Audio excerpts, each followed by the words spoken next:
Ciri kelima adalah penggunaan desain penelitian yang terstruktur dan terkontrol. Menurut Creswell 2014, penelitian kuantitatif menuntut adanya desain yang jelas sejak awal, termasuk penentuan populasi, sampel, instrumen, serta prosedur analisis. Desain ini memastikan bahwa penelitian dapat direplikasi oleh peneliti lain dengan hasil yang konsisten. Misalnya, dalam penelitian eksperimental tentang efektivitas model pembelajaran berbasis proyek terhadap hasil belajar siswa, peneliti harus menentukan kelompok eksperimen dan kelompok kontrol, menetapkan perlakuan yang sama, serta memastikan faktor luar dikendalikan. Hal ini dilakukan untuk menjamin validitas internal dan eksternal penelitian. Ciri keenam adalah penggunaan instrumen penelitian untuk pengumpulan data. Dalam penelitian kuantitatif, data dikumpulkan melalui alat yang telah diuji validitas dan reliabilitasnya, seperti kuesioner, angket, atau tes. Sugiono, 2018, menegaskan bahwa instrumen penelitian merupakan alat untuk mengukur variabel, sehingga kualitas instrumen menentukan kualitas data.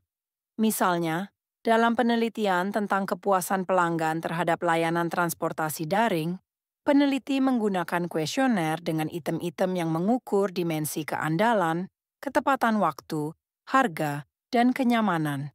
Setiap item dinilai menggunakan skala numerik, sehingga hasilnya dapat diolah secara statistik. Ciri ketujuh adalah analisis data dilakukan secara statistik. Analisis statistik digunakan untuk menguji hipotesis dan menemukan hubungan antar variabel. Neumann 2014 membedakan dua jenis analisis statistik dalam penelitian kuantitatif, yakni analisis deskriptif dan inferensial. Analisis deskriptif digunakan untuk menggambarkan data, misalnya rata-rata, persentase, dan standar deviasi. Sedangkan analisis inferensial digunakan untuk menguji hipotesis, misalnya uji T, ANOVA, regresi, dan korelasi. Misalnya, dalam penelitian tentang pengaruh kepemimpinan terhadap kinerja pegawai, peneliti dapat menggunakan analisis regresi linier sederhana untuk mengetahui seberapa besar pengaruh variabel kepemimpinan terhadap kinerja. Ciri kedelapan dari penelitian kuantitatif adalah berorientasi pada generalisasi hasil penelitian.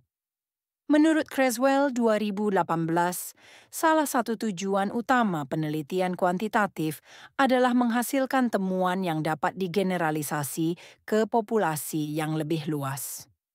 Untuk mencapai hal ini, penelitian kuantitatif biasanya menggunakan sampel yang representatif dan teknik pengambilan sampel yang bersifat probabilistik, seperti simple random sampling, stratified sampling, atau cluster sampling. Misalnya, ketika meneliti tingkat kepuasan guru terhadap kebijakan kurikulum baru di Indonesia, peneliti tidak mungkin meneliti seluruh guru di Indonesia. Sebaliknya, peneliti memilih sampel yang mewakili populasi berdasarkan wilayah, jenis sekolah, dan pengalaman kerja, kemudian menarik kesimpulan umum dari hasil analisis. Ciri kesembilan adalah penelitian dilakukan dalam kondisi yang relatif stabil dan terkendali. Karena pendekatan kuantitatif menekankan aspek pengukuran, maka kondisi penelitian harus dibuat seobjektif mungkin untuk menghindari gangguan dari faktor luar. Dalam penelitian eksperimen misalnya, peneliti harus mengontrol variabel luar agar hasil yang diperoleh benar-benar disebabkan oleh perlakuan yang diberikan. Sebagai contoh, dalam penelitian tentang pengaruh metode pembelajaran kolaboratif terhadap hasil belajar siswa, peneliti perlu memastikan bahwa faktor-faktor lain seperti kemampuan awal dan lingkungan belajar siswa dikendalikan agar tidak memengaruhi hasil. Ciri ke-10 adalah adanya prosedur analisis yang logis, sistematis, dan deduktif. Penelitian kuantitatif dimulai dari teori, kemudian menghasilkan hipotesis yang diuji dengan data empiris. Pendekatan ini berbeda dengan penelitian kualitatif yang bersifat induktif, berangkat dari data menuju teori. Kerlinger, 2000, menyebut proses ini sebagai theory testing approach, di mana teori menjadi titik awal dan hasil penelitian digunakan untuk memperkuat, menolak, atau memodifikasi teori yang ada. Sebagai contoh, dalam penelitian yang menguji teori motivasi Herzberg, peneliti dapat menguji apakah faktor-faktor motivator, seperti prestasi dan pengakuan, benar-benar memengaruhi kepuasan kerja pegawai. Ciri ke-11 adalah peneliti berperan sebagai instrumen tidak langsung, karena alat utama pengumpul data adalah instrumen penelitian yang telah disiapkan sebelumnya. Berbeda dengan penelitian kualitatif, di mana peneliti adalah instrumen utama, dalam penelitian kuantitatif, peneliti hanya merancang, menguji, dan menginterpretasikan hasil dari instrumen yang digunakan. Hal ini menunjukkan bahwa peran peneliti lebih sebagai pengontrol proses dan analis data dibanding sebagai partisipan dalam konteks sosial penelitian. Ciri kedua belas adalah data yang dikumpulkan berbentuk angka, numerik. Menurut Babi, 2017, data numerik memudahkan proses analisis karena dapat diolah dengan teknik statistik dan divisualisasikan dalam bentuk tabel atau grafik. Contohnya ketika meneliti hubungan antara pendapatan dan tingkat pendidikan, peneliti mengubah kategori pendidikan, SD, SMP, SMA, perguruan tinggi, menjadi angka 1, 2, 3, 4, sehingga dapat dianalisis menggunakan korelasi Pearson. Dengan cara ini, fenomena sosial yang kompleks dapat disederhanakan dalam bentuk pola-pola hubungan yang dapat dijelaskan secara statistik. Ciri ke-13 adalah hasil penelitian kuantitatif dapat diuji ulang, replicable. Karena prosedur penelitian kuantitatif bersifat sistematis dan terstruktur, penelitian ini memungkinkan peneliti lain untuk melakukan replikasi guna memverifikasi hasil. Prinsip replikasi ini merupakan ciri khas penelitian ilmiah yang menjamin reliabilitas hasil. Sebagai contoh, penelitian mengenai hubungan antara motivasi dan kinerja pegawai dapat diuji ulang di tempat dan waktu berbeda untuk melihat apakah hasilnya konsisten. Ciri ke-14 adalah penelitian kuantitatif berorientasi pada hubungan sebab akibat, kausalitas. Tujuannya bukan hanya untuk mendeskripsikan fenomena, tetapi untuk menjelaskan mengapa dan bagaimana satu variabel memengaruhi variabel lainnya. Misalnya, penelitian tentang pengaruh penggunaan media sosial terhadap kesejahteraan emosional mahasiswa bertujuan mengetahui apakah intensitas penggunaan media sosial benar-benar berdampak negatif terhadap kesejahteraan emosional. Melalui uji regresi, peneliti dapat menentukan seberapa besar kontribusi media sosial terhadap tingkat stres mahasiswa.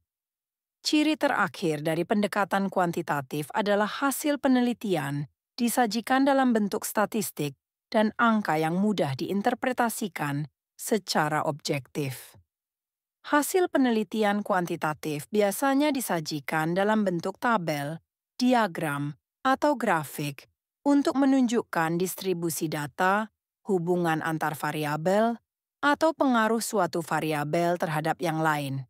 Misalnya, dalam penelitian tentang faktor-faktor yang memengaruhi minat beli produk ramah lingkungan, hasil analisis regresi dapat menunjukkan bahwa faktor kesadaran lingkungan berpengaruh sebesar 45%, sedangkan harga hanya berpengaruh 20%. Dengan demikian, hasil penelitian kuantitatif memberikan informasi yang konkret, terukur, dan dapat digunakan sebagai dasar pengambilan keputusan kebijakan atau strategi praktis. Dari seluruh ciri tersebut, tampak bahwa pendekatan kuantitatif memiliki karakteristik yang menekankan objektivitas, pengukuran, dan generalisasi. Keunggulannya terletak pada kemampuan untuk menghasilkan temuan yang dapat digeneralisasi dan diuji secara empiris. Namun, seperti ditegaskan oleh Neumann 2014, pendekatan ini memiliki keterbatasan dalam memahami makna subjektif di balik perilaku manusia.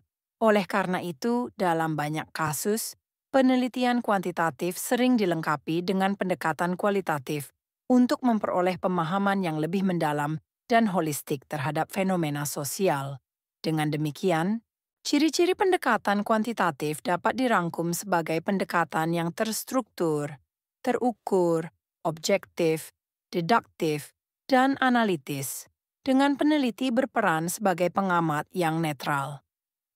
Pendekatan ini sangat sesuai untuk menjawab pertanyaan penelitian yang berkaitan dengan berapa banyak, seberapa besar pengaruh, atau apakah terdapat hubungan antara variabel X dan Y.